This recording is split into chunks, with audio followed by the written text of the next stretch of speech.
Well, the US President Donald Trump has compared coronavirus to one of the most devastating military attacks in US history. This is really the worst attack we've ever had. This is worse than Pearl Harbor. This is worse than the World Trade Center. There's never been an attack like this.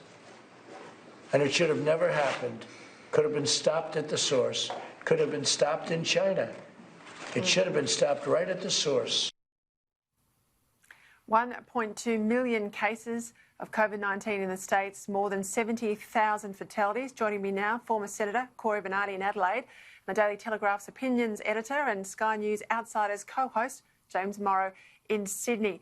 What's this about, James? Is it the triangulation theory that he's out there now making China the enemy so that he has a sort of a warrior's pose going into the election race?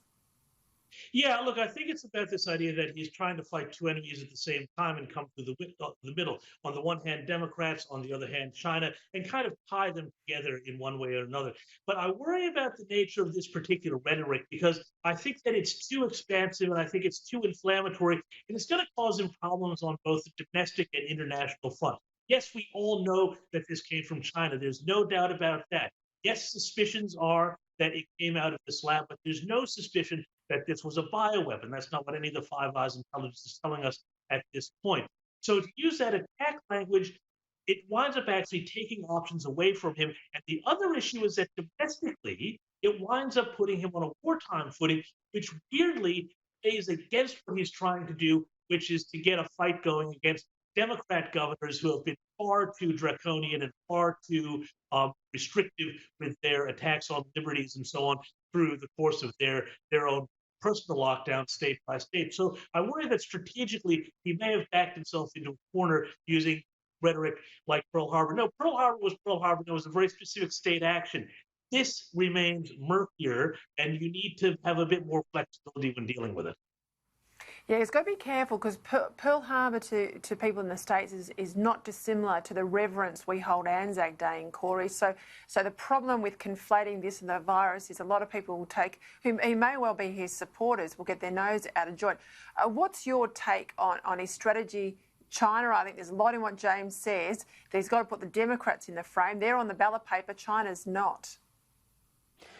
Well, Peter, James makes some excellent points, but you have to recognise Trump is not unique in using this wartime footing. In fact, our own government has done it, the British government has done it, and Trump went to pains to say that he is at war with an invisible enemy, and technically he's correct. This enemy has killed more than 9/11 did, it's killed more than Pearl Harbor did.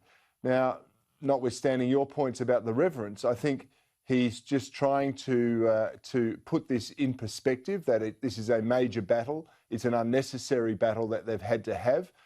His enemies will use it against him, but I'm not sure it's going to work against him with his supporters. They will probably like the fact that he's prepared to pick up the cudgels against the Chinese even more vociferously, just like in World War II, it was a trigger against going against Japan. Yeah, look, I agree with you there. I agree with you, Corey, that his supporters will back him in, but he's got to get out the vote. And the real challenge for him is to get out the vote. He's got to get them angry at the Democrats at the threat of a Democrat victory, either in their home states or in the national vote.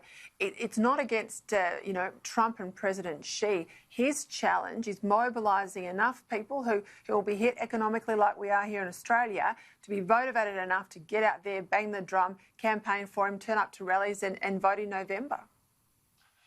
You're exactly right. And that's why he resurrected the advertisement that Nancy Pelosi tried to take down. Nancy Pelosi, of course, was advocating for everyone to get out to Chinatown at the peak of the hysteria. And Donald Trump is now playing that video back, which, the social media sites are trying to put a stop to. So he is appealing to his base. He's motivating and reminding the people that the Democrats cannot be trusted. They speak out of both sides of their mouths. And I'm sure there is a longer-term plan in this. He's a very strategic player, notwithstanding the fact that I think a lot of us underestimate his communication skills and his abilities. It didn't hurt, of course, did it, James, that Nancy Pelosi was standing in front of a $24,000 refrigerator for one of the interesting things that was pushed around on social media that I complaining that her delivery of the 22 different types of ice cream hadn't turned up. Like, people are literally dying in the streets of New York. Yeah, and I mean, and this is going to be the big thing, is that there's a huge amount of economic dislocation that's come from that, and he has to make sure that this blame doesn't fall on him. That's why all the enemy talk. But the problem is that his real invisible enemy isn't Xi, it isn't China. We know that China is an absolutely strategic competitor / enemy, whatever you want to call it. His real invisible enemy is Joe Biden and the Democrats, because we don't see Joe Biden much except in these kind of bizarre basement interviews that he does with various TV outlets.